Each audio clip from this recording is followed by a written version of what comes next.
Like it or not, there's 8 billion people on this planet and they're all creating their own thing. You have to be aware of yourself. When I'm invested in it, I'm actually creating more of it.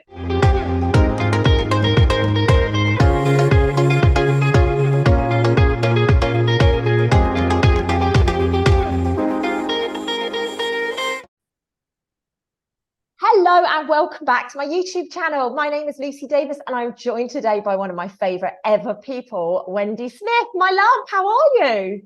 I'm really well, Luce. I'm really well. Thanks for doing this again this morning. How are you, by the way? I'm really well, babe. It looks as if you were saying that through gritted teeth. I'm really well. I'm really well.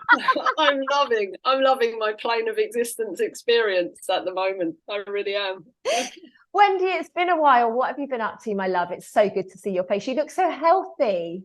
Oh, that's right. Yeah, well, I've been trying to get a bit. It's what I always call a Tiptree garden tan. So people go, have you been on holiday? No, I've been in the garden. Yeah. So what have I been up to, Luce? I've been traveling about a lot. I've been doing a bit of a you actually, but on a different tip. So a lot of speaking work. So the last few weeks I've literally just been on the road, up country, down country, left and right, and then just settled at home at the weekend. Nice. So I'm just having a bit of a catch up. But it's nice that you're getting your message out there, Wendy. It's really, really powerful. It's a shift in the times, isn't it? That lots of people are looking for people to come and inspire and motivate and, you know, share their journey now. I think that's a really, really beautiful sign of part of our reality. I must admit though, it's quite funny because I've been in a couple of places where people in the audience afterwards have come up to me and gone, "Oh, I follow you on TikTok," and the first thing I go is, "Oh, I apologise for that." It's always like, if you're following me on TikTok, seriously, I'll just apologise in advance for any abnormal reactions. I need to follow you on TikTok because I don't think I follow. I'm not. I've only been on TikTok 5 minutes, so I don't really know how to use it or how to find people or anything. But if you're apologising for it, Wendy, I think I need to be on your TikTok channel. You know me, I'll get up sometimes and like I think I know this is a bit off topic, but how TikTok started for me. A friend of mine said, "Oh, get on it, you know, social media." And I was thinking, it's all singing and dancing, and I'm not a singer or dancer. And they were like, "No, there's really good info on there." And I thought, "Oh yeah, whatever." And I remember getting up one morning. This is how I ended up with some followers. My sister had sent me a post over about these 15-minute city things that, you know, all the lovely distractions that they always give us, something else to wind the community up with. And she'd sent me this thing over in the morning, and I'd read it, and it was like, oh, dear God, honestly, like, what is wrong with people? And I just did a quick ranty video before I went to a job that I'd got. And by the time I got home, I'd had like 20,000 followers. And it was like, right, that's really weird. And so now I feel obliged to just keep sharing some information. Some rants. Yeah, just some Wendy rants. Well, I tend to, you know, I'm the same as you, Liz. The funny thing is, isn't it? I think this is what the topic we were going to do today. But I stand in, like, people go to me, "Oh, you know, you're bringing in that stuff into your experience." It's like, no, my experience, I'm creating a reality over here that's actually a very pleasant reality because I understand frequency, vibration, and what I'm bringing in. But every now and then something is like, I feel it's my duty to just help the rest of humanity, in a sense, just open their eyes to stuff. So I just do little eye openers, and then I go, right, I'm going back to my realm over here now. Yeah. And I'll just stick a foot in the lunatic asylum every now and then and just go, "What's happening down there? Oh dear God." And no. My God, you might have sticked a toe in, mate, but sometimes I tend to jump in the swimming pool, you know, really splash around in there and have a good old, you know, rummage and see what I can find. So I love the fact that you've started talking about this. So I've called the video today "When the Shit Hits the Fan," because I actually think that this is a very, very, very important topic. And it's something that I've been personally talking about. And Wendy articulated it beautifully there. You know, we're all living in our own experience right now. Like, we are all creating our own experience, which is why I say to people, like, observe the other stuff, but just don't consume it. Don't get involved in it too much, but observe it, even laugh about it if you need to, because I'm creating my own reality. Wendy's creating her own reality. Now, if Wendy and I were creating the same reality because we had some joint intentions and we were like, "Come on, babe, right, let's create this," that would create much quicker because there's two of us doing it together. However, you've got to remember, like it or not, there's 8 billion people on this planet and they're all creating their own thing. Now, some people like drama. Yeah. Fair to say, some people like drama. And you may find yourself splashing around in that dramatic loony bin. You know, you might be finding all of a sudden you're damping in the puddles and getting involved. And when you realize that, it's about what you do from there as to the existence that you're going to create. Like, you keep splashing around in that, you're going to get it coming to you. So Wendy, let's take a little step backwards, because you said when we spoke just before we started recording, you were like, I don't know what reality I'm waking up in at the moment. Like, one day I'm like in this beautiful reality, and then the next day I'm like, gosh, what's going on? Give me an example of what's happened today, or what's happened in the last couple of days for you to be like that. Oh dear, it's just it is with me, it's funny, it is funny little things that just pop in, and that just, I get an instant reaction to, because obviously we're human, aren't we? That's the point of being down here on this plane of existence, is that we get to have a flesh puppet experience. That's the way I look at it. We get to eat food, and we get to drink coffee and hug someone. Yeah, do what you like the way I go for food and sex. I go to food and sex, you're like cuddles, and I'm like, oh no, I'll tell you what I like. But there's no man there to do it with, and it's like, right, well, I'll stuff that one on the shelf for the minute then. I am still looking to date, by the way, just not found one yet, not walked into one. The universe. So, ladies and gents, Wendy's here pitching herself out on my YouTube channel, so if you've got any information, you can click the link below to find her. Please send your CV to lucydavisdating.com. I'll sort you out, girl, don't you worry. It's been funny, but little tangent. The amount of people that message me on a day-to-day basis saying, Lucy, please create a dating site for us. We're single, we haven't taken this, we're conscious, like, let's create something. Or can you please create something for the conscious single ones out there? And I really would love to do this. I think it would be really fascinating, but I don't think I could do it in the way that all of the previous ones have been done, like the flicking of this way and that way. Like, it doesn't resonate with me. No, you'd have to do something different. And I mean, and I don't think people would like it, babe, because I'd grill them. Yeah, well, that's the thing. I mean, I think that's why I'm single, because I work in hostility situational awareness. You get interrogated, and it's like, I don't know what's happened with the dating game now. Me and Lucy are going to go off on a tangent now. I've got to discuss this.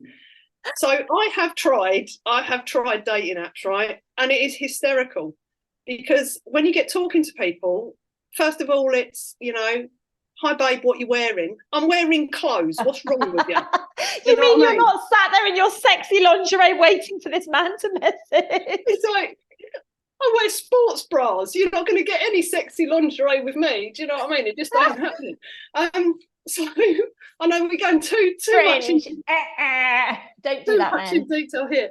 But it's, and then it's the whole conversation. I don't know if everybody else's experience is like this, but this is why I struggled with it, and I don't do dating apps now, because everybody just wants to talk about, they want a one night stand, they want to talk about sex, and they want to jump into bed with you. And it's like, I want to get to know you. Yeah, it's perfect. I want to know the ins and outs of you first. I want to spend a bit of time with you and see if I actually like you. I'm not into this. I'm old school. Hook-up culture. I want to be dated. I want to be taken out.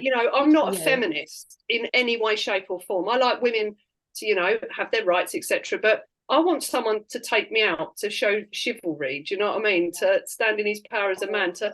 And then we get to that point, rather than. Yeah. Maybe this is another conversation for another day, Wendy, and I actually feel like I want to just go there now. But I think maybe it's a conversation for another day, because I'm really passionate at the moment, and I found a few men online that are extremely conscious. Not to date, ladies and gents, just to put that out there, but that I follow online, and these guys are amazing, and they have got this mentality of, it should never be 50-50 in a relationship. If you are a conscious divine masculine, you should provide for your woman. It doesn't matter what she does for a living. It doesn't matter what she brings to the party, but you should provide. So I think maybe, Wendy, it would be a really good conversation for us to have one day and actually look at the relationship game, because it is a game at the moment. It's not what it used to be. And look at things like that. And maybe I'll see if I can get one of these incredible conscious men, or a couple of them, to come and join us and have that conversation. I actually think it needs to be a balanced conversation, because if me and you have it on our own, all the men will be like, oh, they're on a witch hunt, or they're on a witch hunt. I don't want that kind of behavior. I want a balanced conversation. I actually feel, a lot of the energetic work that I'm doing around the world at the moment, and I've been to some wild places recently, is bringing the divine feminine energy back up. And the men are literally, before I've even left the place, they're fighting. And I'm like, whoa, it's because I've literally catapulted the divine feminine energy and brought the energies back into alignment, that the men all of a sudden start getting like, because they're imbalanced, they don't know what they're doing. Yeah. And I think we'll have a conversation around that, because I think that really is, in general, make a note of that, because that is it is something in general. You know, I won't go into my thoughts on feminism and stuff now, but yeah, that'd be a good one. But what's flagged me up? So what's made me aware of like stuff that's brought me back in the room? Yeah, I'm back in the room now. That's brought me sort of not out of balance, but has just sort of given me a little trigger. Two things, to be honest, because we've got so many lunatics that run the asylum at the moment that people don't realise. So I'm just, without going into massive detail, there are echelons of globalist scum, I call them. They're not elite whatsoever, that think they have a divine right to dictate what we as a people do. They have no right whatsoever to make decisions on our healthcare, our finances, our relationship status, our bodily health, any of this. They have no right. They have no right, as far as I'm concerned. Our government is self-voted in. We've not voted for the current lot that are in, and all these other people that have just decided, like the particular organisation that, I'm trying to not get the videos banned, the particular organisation that suddenly decided that it's going to regulate all the healthcare. We've not, hang on, who are you? Yeah, who's given the permission for that? And then you've got the other bunch of lunatics that are now making, this is the one that got me this morning, lab-grown meat. Yeah. And it's like, when you just, like, for global warming is just, it's one of the biggest fallacies going. Scams in history, it's crazy. And so all this stuff where, kill off all the animal stuff, I watched this is what did it this morning. I watched something this morning that was disproving the lab-grown meat theory that it's going to stop all this, carbon emissions and all this sort of stuff. And it's just sort of shown that it's actually going to make it all worse. Yeah, I was just about to say, I don't research things like this, Wendy, because I know it'll come to me if it needs to. But you just saying that, I got the output of the lighting and the carbon and everything else that needs to be used to grow this meat is going to literally, it's going to be so much worse. I can see it energetically.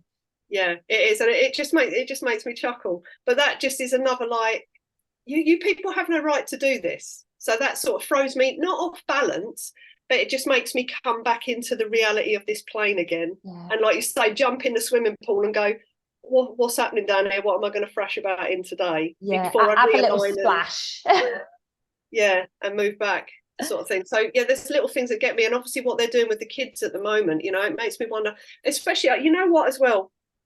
I never want to open up. We're very good at not opening up political debates around any subjects to do with, like, transgender and stuff like this, aren't we? It's always, keep your mouth shut about things. Yeah. But I think even a lot of my gay friends are actually getting the ump with all this stuff now, because they're now getting to the conclusion with everything that they're bringing into the schools. I mean, I saw some documentation the other day. I work in education, obviously. I saw some documentation the other day that was showing 5-year-olds how to have anal sex. Yeah, disgusting. Right, now this is for anybody. If anybody out there is watching this, I don't care what sexual preference you are, but to be showing 5-year-old children this sort of material is fundamentally wrong. For people now to be termed as minor attracted, you're a nonce in my book, from where I come from.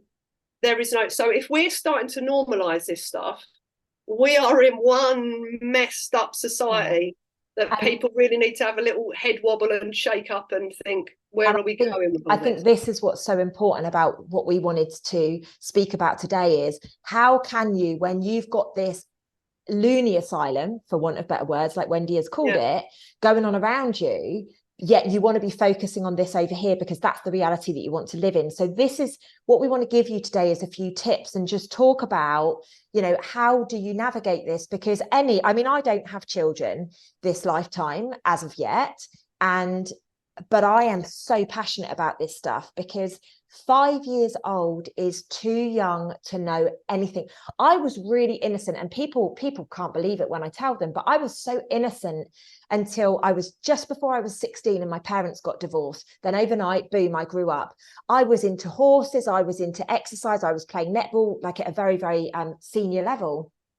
That's all I was interested in, Wendy. I wasn't thinking about anal sex or touching my vagina, so and I was 15, nearly 16 when I all of a sudden kind of like realized that men and all the rest of it, like literally I was at that age. 5, it's a baby. Yeah. It's a baby, and this is like, I'm really passionate about this stuff.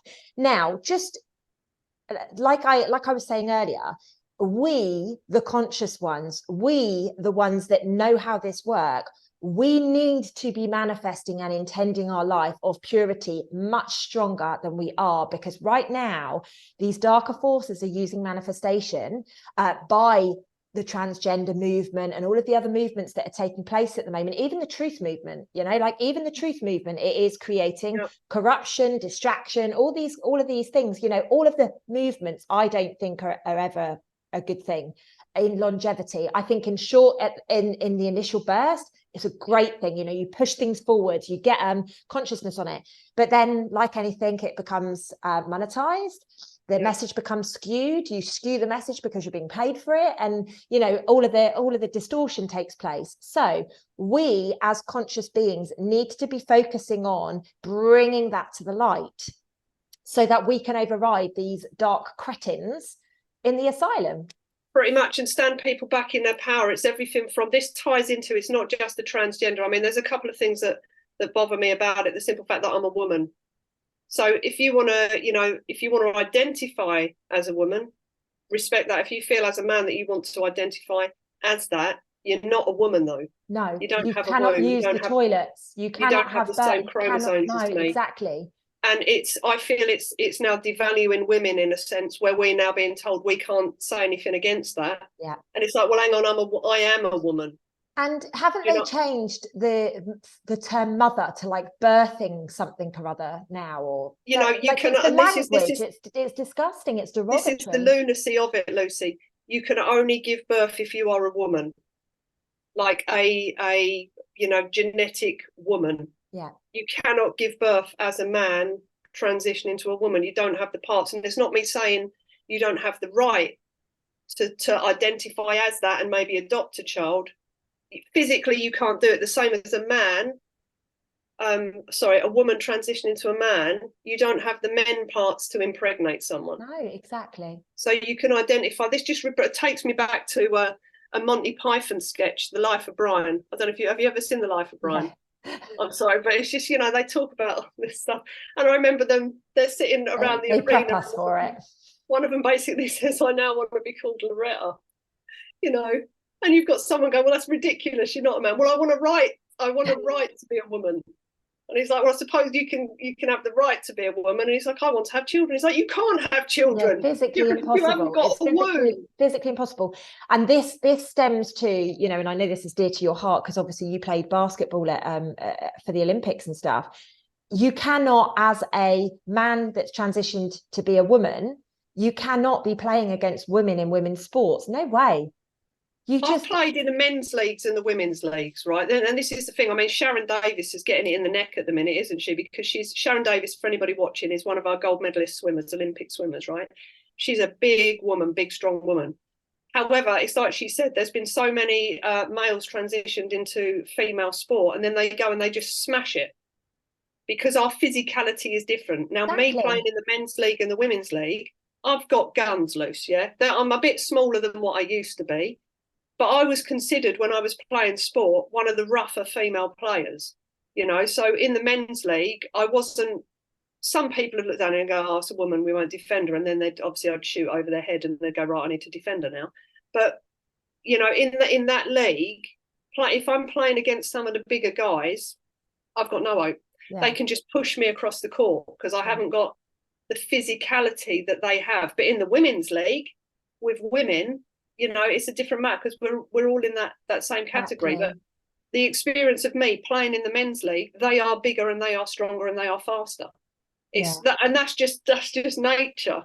Exactly. And this isn't us projecting beliefs. This is facts. This is science, you know, and everybody's always banging on about following the science and listen to the science and all the rest of it. The science says there are two genders.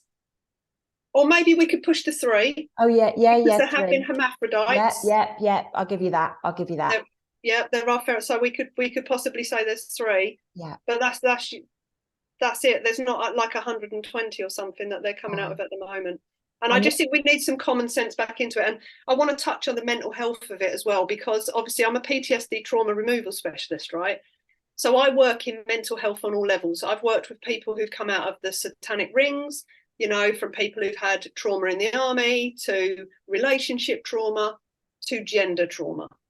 And the one thing I found, and I'm not going to say as a blanket, this is every single person, but the majority of people that I have spoken to and worked with that were transitioning for some reason have all had trauma. Yeah. So what's happened is something has happened where something has gone on in life, the trauma hasn't been dealt with, and then they have just felt this need that if they transition into something else, everything will be better. Yeah, it's an identity crisis, isn't it? And that's, you know, and that's just through experience of working with a lot of people. Yeah. I've only literally come across one person that I would honestly say was born in the wrong body. Oh. That from an early child, it was a girl that just said, I'm a boy. Every time from like literally as soon as they could talk, yeah, their mum and dad would say, you know, the girl's name, and they go, I'm a boy, mummy, daddy, why do you keep calling me a girl? Wow. And they've transitioned now, and they were always really, really depressed as a girl, because they'd say to people, I'm not a girl, I'm a boy. And, you know, everyone thought, oh, they'll grow out of it. And they've transitioned and they're happy as Larry. I mean, but genuinely happy. Yeah. In that space. But when you think about the mental health and the suicide rate in the trans community, it's really, really high. Mm-hmm. And that makes me think that maybe we need to be, instead of telling 5-year-olds that they can be whatever sex they want to be, and, you know, if kids then get trauma and they decide, oh, actually, you know, they'd had a negative experience with a boy, so now I want to be a different sex, so that doesn't happen again, lots of different things. Maybe we should just be looking at the cause of these things and people's mental health on a deep level. And offering the support to help people, and really, you know, rather than being quick to say, oh yeah, you know, at this age you can have an operation and you can transition, like offering the support of counselling or psychotherapy or whatever it is, if, you know, if it's deemed necessary. And I guess we've seen this through like the celebrity world, haven't we? There's a lot of celebrities that their firstborn children all of a sudden want to change sex or something like that. You know, so we've seen this behavior normalized. And I feel that this was really where we wanted this discussion to go today is, you know we are being influenced and indoctrinated on a day-to-day basis. You have a choice as to what you do. Now, as I said at the beginning, sometimes we're splashing around in the swimming pool and then we go, what on earth am I doing? And then we scurry up the stairs, we dry ourselves off and we get the fuck out of there as quickly as possible. But there are some of you out there that are continuing to play in the pool because on some level, you are wanting that in your life. Maybe it's for security, maybe it's for attention, maybe it's for any, you know, you've never been seen in your life, you've never been heard in your life, you know, your mum left you, like all of these reasons that we get drawn into the drama.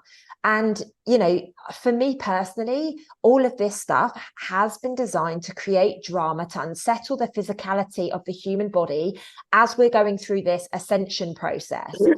So we're starting to vibrate at such a higher level. Our cells are vibrating, our foods are changing, our physicality is changing, like everything's changing about us because we're vibrating up as the planet is moving. And then what they're doing is they're throwing things at us to keep us down. Oh, right. So that slows the vibration of our cells down again. And then when you pick the better choices, you all of a sudden start vibrating again. Then boom, you get hit again. What is the best way, Wendy, in your opinion, to, like, I'm like you, I observe, I don't consume at all. Like I might have a little rant about something from time to time, not very often these days, but from time to time I'll have a little rant. Yeah. And then I'm back in my happy place, you know, literally I'm Zen Lucy and I'm back focused. So to the people out there that are still finding themselves, you know, beating the drum around the movements, for example, or beating the drum around certain topics, what would be your advice? Because we don't want people to lose their passion or their, you know, their desire or their drive to help move something forwards. But how do we encourage people to go from being that creation of the fear to creation of the result that we need to take place so that we can actually move forwards from this? What would be your advice? So, yeah, I think first of all, it's the self-awareness always comes into everything to play. That's, you know, what I teach in general. You have to be aware of yourself, the emotions you're running and the thoughts you're running and the energy you're generating mainly to start with. So when you think about these subjects, and you think about the thought process, is it a really negative thought you're running? Is it negative emotions which lead to negative energy? So you're actually sending out that's going to bring that more to you. So it's recognizing that and going, actually, when I'm invested in it, I'm actually creating more of it. So this is what I said this to someone last year when she was wanting to stand more in her power. Now I know she's got kids. So I said to her, every time you're allowing this to happen, you're basically, this sounds a bit harsh, people, right? But this is one way I got it through to her. I said, you're allowing child trafficking. I said, every time you pay into this organisation, you're going yes to child trafficking, right? And after 3 of these, when I said this to her 3 times, she was like, oh dear God, that's the last thing I'm going to say no to this now. But it was that little catalyst of what's going to spark you into not the anger and the, but you need to find what it is that's going to allow you to then to know this stuff, because we need to know it to move. We need to know what we're moving away from. I agree. So you've got to know about all this stuff, like this morning making me laugh with the lab meet, the trans stuff they're doing with kids in school, the legal system, all that, our financial Don't fears. get me started on the legals, my love. Don't. I mean, as you know, I've studied that. I've studied that for years, and that's all fucked. Yeah. So you have to look at this whole system, everything with like Rishi Sunak, and you have to look at it and go, wow, that's what we're not wanting. That's what we're not wanting, but I need to know it. Yeah. So me and you have been through the ringer with loads of stuff over the last 5-6 years with all the, the traffic and the finances. We know we've been right through it in it. So we've seen the bad and the ugly. Yeah. So we know it. However, we know that that's the energy we don't want in our body. That's not where we want to create. So what we now do is we go, yeah, we know this stuff and we're not happy with that anymore. That's not the reality we're now creating. So we're not going to bury our heads in the sand and ignore it. We're just going to say no to it. So we're not going to involve ourselves in anything involved with that. Yeah. Which means now, what do we want? So we then work on a daily basis, first your personal energy. So when you wake up in the morning, the first thing I do every morning, Lucy, before I get out of bed is I lay there and I go, where is everything? Literally from my body parts to my thoughts. Do you know what I mean? Like, how does the body feel? What thoughts are running through my head? Because the last thing I want to do is get out of bed in a right old state. I want to create the right state. Yeah, exactly. So I spend a few minutes and just check in with my head and go like, wow, that was an interesting dream. What I feel it literally just shot into me then is you have to set an intention rather than be in tension. Yeah, does that make sense? Yeah. Because you're like this in the morning, aren't you? Oh my God, what's that? And then you need to go release the intention, the state of being in tension to, right, how do I want to feel? Who do I want to be? Which direction do I want to go in? Are all my fingers and toes working? Do I still have my ears? Like, it's that kind of thing. Sorry to cut you off, but that just came in. That's coming out. Yeah, that's perfect, because that ties into, I wake up the majority of mornings with anxiety. Oh, interesting. So, yeah, when I open my eyes, normally the body's calm and nice, regardless of what I've been dreaming about. But as soon as I open my eyes and I do a body check, I go boom, and I get this hit of anxiety in the solar plexus, right? And it's like, interesting, is it mine? Normally it's not mine. Yeah. So I can just ditch it straight away. I just go, well, that's, I've brought in some energy from somewhere, that can go. And then if it stays, I'll run through a checklist. I go, right, what in your life is fundamentally wrong? Nothing. What have you not dealt with? So it might be, I didn't email 2 people back yesterday. That's just that little thing. It's just a couple of days ago. I was like, yeah, but that's enough, isn't it, to run the old anxiety to keep you off balance. So I'll have a check in and go, it's those emails. I'll do that. I'll get up and I'll do those emails. And then, if it's something else and I can't find what it is, I go, right, fair enough. We're going to go and do some heart coherence anyway. I'm going to get on and do my morning stuff. I'm going to do some exercise. And at lunchtime, I'm going to check in and see if it's still there. I don't allow it to interfere with my day, if that makes sense. So, and then all I do is I check in throughout the day and I make sure that, I'm watching stuff. If I'm going to go on, I do like a bit of TikTok instead of YouTube nowadays. But once you start on that feed, you get the stuff that you've been looking at. and it's lovely, and they're real short little videos, and I love a bit of inspiration. I love Jordan Peterson, and you know, there's quite a few others that I watch, and you just get a couple of nice little motivational things up. So I'll only watch two. I don't sit on, you know, I limit my time. This is the other thing, right? Like things like that are there to get you to do this, to get you to scroll and scroll and scroll and scroll and scroll through your phone. Again, it's about that dopamine hit. It's about that addiction that, you know, I can't even remember who it was, but somebody in the last couple of days, like literally they had their hand in their phone and they were like, Lucy, I'm addicted to my mobile phone. And I was like, okay, cool. What are we going to do about it? Yeah. I can't even think who it was. It was a man. I know that much, but God knows who it was. Very interesting. But we're so addicted to that hit that we're getting. So like Wendy said, you know, just look at a couple of videos and then move on. Question for you, Wendy. How many times a day do you check in on yourself? Loose, literally all the time. Every time I transition. So this sounds weird. I call them transition points. So from here, I'm a bit croaky this morning. Maybe I need to get something off my chest today. So from here, when I walk into the kitchen, if I go and get a drink, I'll take a minute and I'll just check in on myself. I've got to drive down to London after we've done this. So before I get in the car, I'll check in on myself. While I'm driving, I check in on myself. I just like to throughout the day. I think it's because I've worked in self-awareness for so long. I'm not obsessed by it. I just like to check in. I like to know what I'm thinking, not run on autopilot. Because you can run on purpose or you can run on autopilot. And this is the difference on purpose or autopilot. 95% of your day is autopilot. So, you know, how much control do you want over your day? How much balance do you want in your life? And just those tiny little check-in points. So I basically have 5 points throughout the day where I absolutely know that I've got to check in. But like you, my car engine, I, you know, sit there and I just connect my heart to the engine, and I just, you know, and I have those moments. I'm like, right, am I okay to drive? Am I calm? Am I peaceful? Am I good? Car, are you okay to connect with me? You know, and I do everything that I need to do. So I very, very consciously, I have 5 check-in points throughout the day, you know, one when I wake up in the morning, one, you know, in the middle between lunchtime and when I wake up at lunchtime, and then the same in the afternoon. So I do 5 like real conscious ones, but then I like I say, before I start training, okay, body, are you ready? You know, because I don't want a pulled muscle. I don't want to be limping around. So I check with my body and I set myself up to make sure that I'm okay. And if there's anything, I'll be like, okay, I need to go and do a little bit of an extra warm up, or I need to stretch a little bit or whatever, because I ask my body what it's ready to do. So I do think that this is a very, very important conscious creation that we can all do. And it will help mitigate some of the noise.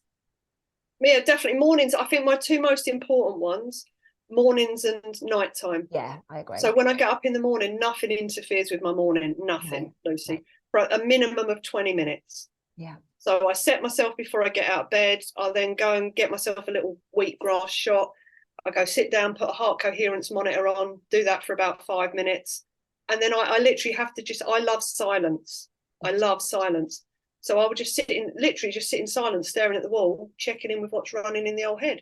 Run through my day, how I want my day to go. You can do this in minutes. It doesn't take, you haven't got to sit there and go for 5 hours. You can literally set your day up in minutes now, isn't it? It is, boom, boom, boom, done. And then what I do is if it's been a busy day, the evening as well, no media of any description for at least an hour and a half before I go to bed. Sensible. And then when I get into bed and I close my eyes, I do the same thing. I do a full body check. I do a full emotion check. I do a full thought check. And then I run through some nice things that have happened throughout the day. What went well today? Even if the whole day had gone tits up, do you know what I mean? I'll still go, right, what went well today? Oh, you did that well. That was all right. Yeah, that was good. What do you want to improve on tomorrow? And then I think of something nice. So like a little bit of future mapping. So then when I drift off to sleep, I've given my brain a rough direction of where I want it to go for when I wake up again. So they're my 2 proper resets, morning and night. Yeah, that makes sense. I make sure that those routines, they're locked in. because I know how, if I'm balanced when I wake up and I'm balanced when I go to bed, you're pretty much on a 24-hour rotation with it, aren't you? Absolutely.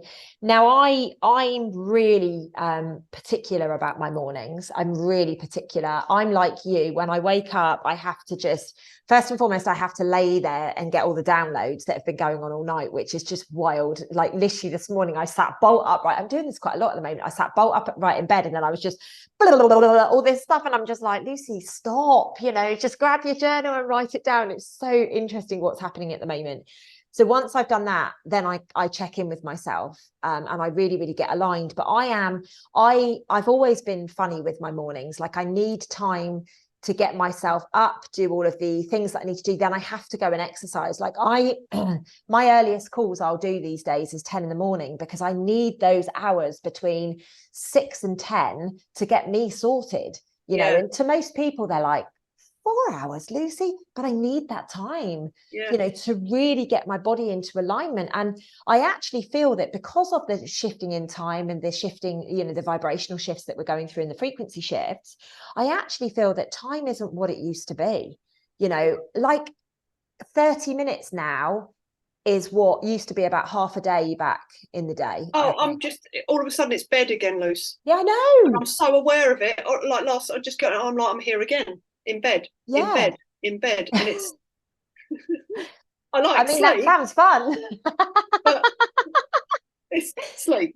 It's just so interesting. I can't believe how quickly the weeks are going, and I can't believe how much I used to do in a day, and now I can't even do a third of it. And it's not because I'm laid down chilling or whatever. It's just bizarre. An hour's walk now seems to take 4 hours. I mean, it takes up 4 hours of your day, but it's still only the hour walk. It's just bizarre what's taking place. Little tangent there again, as always. So what we're saying, Wendy, right, is that we can observe. Most people are consuming, though, aren't they? They're consuming it. They look at the information and then they get that physical reaction. I can look at something now and just laugh and be like, oh my gosh. Pretty much is with all of it, Luce, and I think that you've hit the nail on the head there. It's you either consume it, observe it, understand it, and move on in the other direction. So with everything we've discussed already this morning, that stuff, this is how you have, operating as a human being that wants to create a different future. You look at that, you just look at that and go, is that what I want? So whether it's school stuff, currency stuff, government stuff, healthcare stuff, whatever it is, you look at it and go, is that what I want? No. I know it's there, but I'm not getting involved in that. That means that then you take self-responsibility to not be involved in that. Exactly. And if everybody did that, that over there would stop. Yes. And this is what people need to get the hang of, yeah? The more we talk about it and the more we throw stuff at it, the more we put it on TV, the more we get angry about it. We're directing all this energy, and I know that there are so many people out there that have such good intentions, but they're actually creating tension by being in tension whilst focusing on that stuff, and that's why all of this stuff is perpetuated. And we, certain areas, I don't feel like we've stepped forwards at all. No, it's just like you can feel the energy's been held back in certain places. I've got a couple of WhatsApp groups, and I always say to the guys, it's lovely that you share this stuff in here. However, we're never going to move our reality forwards as a collective until you stop sharing this stuff in it. We can observe it, but let's share the stuff in here that's going to transition us to the new place where we want to go. Yeah, because we're powerful. There's such a powerful group of people on the planet right now, and half of them don't even realize how powerful they bloody well are, But if we just focused on where we need to go, not being delusional about, and I say this all the time, wherever I do live videos, don't be delusional. I'm not saying put your head in the sand and pretend it's not happening. I'm saying just figure out who you are, figure out what you want, and go and chase that as if your life depended on it. As it does. It's the knowing of the self. This is the one thing I've come to, what I've done with all the legal stuff. I've been at it for years now, pulling myself out of certain things. And my energy went from fear into mild anxiety into I really don't care now, because that is nothing to do with me and I know who I am. Yeah.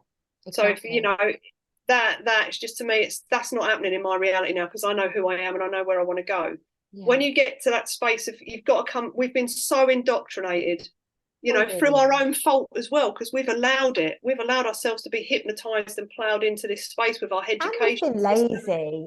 When we do need to take responsibility. We've been lazy. You know, I never questioned anything, even though it didn't feel right in my soul. I didn't question anything until I got to a certain age. And then I was like, hang on a minute, this doesn't make sense. And then I was obviously classed as a rebel because I was questioning everything. Yeah. But we've been lazy. We've just gone, okay, I'm here for a good time. You know, I'm here to, because we get indoctrinated by what the human experience is about from our parents and everything. And I'm not saying that we should know everything. I'm just saying, be curious. And we've been lazy with our curiosity until, you know, a lot of people very openly admit, God, it wasn't until 2020 that I started looking and seeing the bigger picture. Yeah. And again, that's not a dig at anyone. Well done for recognizing it. You know, it's great that we're all coming online now, but we have to own it. We've been lazy. We have made choices that will keep us safe. We have made choices. Like, a lot of people are talking to me about food and diet at the moment. And they're like, I don't know how I woke up one day, Lucy, and I look like this. And I'm like, you didn't just wake up one day. You got lazy. You got complacent. You started eating the wrong foods. You stopped doing exercise. You were drinking sugary drinks. Like, hello. Let's just stop it. I said to someone, I stayed around someone's house at the weekend. I and no, not like that. I was babysitting a dog. I was babysitting a dog, right? And the interesting thing was, there was nothing in that house I could eat. Oh wow! Which made me. It was like, wow, this is really interesting, because the fridge was full, the cupboards were full, but there was nothing in that house I could eat, because I didn't realise how clean my diet is without me even knowing. You know, for me, like if I'm gonna overeat, like I'm an emotional eater, right? So if I this is gonna sound really weird, but if I'm like emotional and I want to eat, mine is I get dates, the hard dates, and almond butter. Oh my God. Oh, that's me pigging out. I do too. Like I used to do that. Yeah, I do the same. Almond butter and dates. You know, people go to me, that's not exactly bad, Wendy. And it's like, but for me, that's like, indulgent. If I'm emotionally eating, that's what I'm eating. I don't go for chocolate or crisps or carbs. I don't eat. I rarely touch a carb. You know, my house is just full of like what I call good food. Yeah, I rarely go in a supermarket, Luce. But it just made me realise that, you know, your emotional state is probably why I'm quite emotionally balanced most of the time. I'm still obviously go up and down, but what you feed yourself in, you know, my business partner Claire's a gut health specialist, and she said what food goes in there creates your emotional state, Wendy. Absolutely. So if you're feeding yourself with junk food, McDonald's, Kentucky Fried Chicken, crisps, loads of bread, thoughts you're going to have, pasta, you're just generating that in your space. And it's the same with, you know, not just the food that goes in your stomach, but the food that goes in you with people around you. Yeah. You know, the people that you're associating with. I find it really challenging to be in the space of pessimistic, negative people nowadays. Me too. I go quiet and I don't say a lot in that space, because I just feel like I'm not going to allow my energy to interact into that type of conversation, because it's not feeding me. Yeah. The books I read, the films I watch, you know, I still watch films. I love a film, but I can't watch the stuff I used to watch. I used to love like war films and stuff. I can't watch them now. No, I can't watch them. It's really interesting, because what I find or what I've noticed is when I'm in company of people that I shouldn't be in company with, I kind of like shrivel up like a little prune. Yeah. There's no better way to say it. And I'm like, hang on a minute, Lucy, normally you've got opinions. Hang on a minute. Normally you'd stand up and say something, or you'd share, or you'd get involved. And I just shrivel up like a little prune. And I now know when that takes place, I'm in the wrong company. Like, you need to figure out what it is. And I'm really lucky. I have so many amazing, amazing, amazing people around me. You know, I choose silence and isolation a lot. It's a choice that I make because that's where I get my sanity. But I do know that if I need, I can call Wendy. I can call, you know, any of my work colleagues, and I know that I'm going to get my soul nourished. And I'm going to get what it is, that whether it's the motivation, whether it's just the ear to listen to whatever I've got to say. And it's not, and it's reciprocal, by the way. It's not just a one-way thing.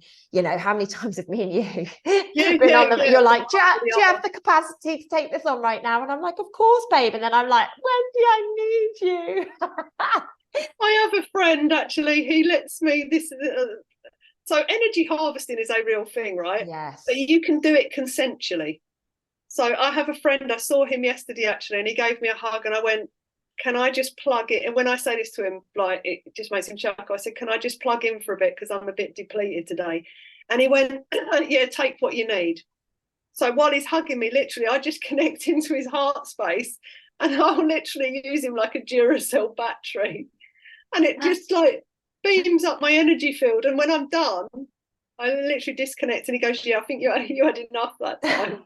He said, and he always said to me, like, if you ever need a juice up, just send me a WhatsApp before you do it, so I know throughout the day, so I can just get my energy streaming before you come in. And that's so sweet. But it's lovely. But that is what happens when we hug each other anyway. You know, we share energy, we boost our energy fields up, and it is that, you know, if I suppose for anybody advice for you moving forwards, for us getting what we want out of the day, if it don't make you feel good, stop doing it. Don't do it. Very wise advice. That's whatever it may be. Yeah. You know, even like, you know, it's been really cloudy. Well, it probably isn't over there, but at the moment over here it is, because they do love a bit of geoengineering. But even on a cloudy day, what I do is I don't bait into that side of things. I will still find joy in the clouds. Yeah. And this might sound weird, but so I spend my day looking at things now because I really want to be vibrationally as clean and clear as I can be, which, you know, we're in a human system, so we're never going to be 100%. However, I like to look at things and see what can I find in that that's actually going to fill up my battery. Yeah, good for you. Rather than drain my battery today. So that's the advice I'd probably give to people. Amazing. Just check in with yourself throughout the day. If you start feeling a bit down and your head goes down, your shoulders go down, stop yourself and go, wow, how am I draining myself at the moment, or what is draining me? Yeah. And then do something to give yourself a bit of a Duracell boost. And even where food is concerned, right? If you eat lunch and then you're needing a little siesta in the afternoon, check yourself. What have I eaten? Okay, this clearly doesn't work in alignment with my body. Yeah. Yeah, like literally look at everything that you are doing, because this is the only way that we are actually going to be able to make progress with ourselves. Yeah, and the beautiful thing about that as well, Liz, is when you do these little things, you know, I always say to people, never look at the, you know, you don't want to eat the elephant in one go because you'll choke. Never advocate eating elephants, because I love elephants. However, it's a good like visualization. You take a little piece off. Now, if every day you don't do everything that Lucy and I have suggested, so it's not like I'm going to sort my food out, I'm going to sort my people out, I'm going to sort my books out, you know, you will choke, you will end up doing nothing. So you just pick one thing for a week. Just go, this week, I'm going to just really focus on how my energy feels with people. Yeah. That's all I'm going to do for the week. Stuff the food, stuff everything else. I'm just going to focus on how my energy feels with people. Exactly. And then for that week, you just focus on your interactions. What ones make you feel good, and how, when you're in them ones that you're not feeling so great and you're getting a bit drained, how do you disconnect so that's not affecting you if you need to be in that space at that time? Exactly. Then once you've done a week of that, then go, right, this week I'm going to focus on what I'm watching. Perfect. I think food. I think it's perfect. And we do need these bite-sized chunks. Like, I always like to break everything down. My Self-Love Club program, we do it on a month basis, because 28 days, it's so ingrained in you that you are able to then add something else in. So I think bite-sized chunks is such an amazing piece of advice. I have loved speaking to you this morning, my love. I know obviously we've spoken in private but recently, but it's been so lovely to see your beautiful face and be able to connect with you on here. And I do think that this relationship video needs to be our next video. Like, I think we'll find out. I've got a couple of really enlightened guys, actually. Okay, reach out to them and see if they'd be up for it, because I've spoken to a few men on a few different topics, particularly around the area of sexual predation in the spiritual movement and the truth movement, because I've had over 100 messages from different people off of a video that I did, saying, like, giving me names of people that are in these movements that have been praying and doing things that are inappropriate. And I've reached out to a few men to do a video with me, and they've all said no, because, you know. Oh, I've got one in my head in particular. He'd 100% be up for this. Okay, cool. Let me. I really want to start bringing these subjects to the surface, not to scare people, but to bring the consciousness to it, so that people know what they're doing when they go. Because sometimes we get attention from somebody at a seminar, and we're like, "Oh, that's so nice." No, it's like a teacher-pupil relationship. They should not be preying on you. They should not be asking for your number. It's inappropriate. Yeah. Yeah, well, definitely the relationship stuff, I think, would be, definitely a good topic. You find one, I've got one. Okay, cool. Sounds perfect. Then we'll do bring this. them in and share it with your lovely viewers. Perfect. Sounds good. All right, Wendy, safe journey down to London today, my darling. Ladies and gents watching this, thank you for your time. And do obviously post some comments in the chat and we will come back as soon as we possibly can. Mwah! Thanks for being here with us and we will catch you all super soon, guys. Lots of love.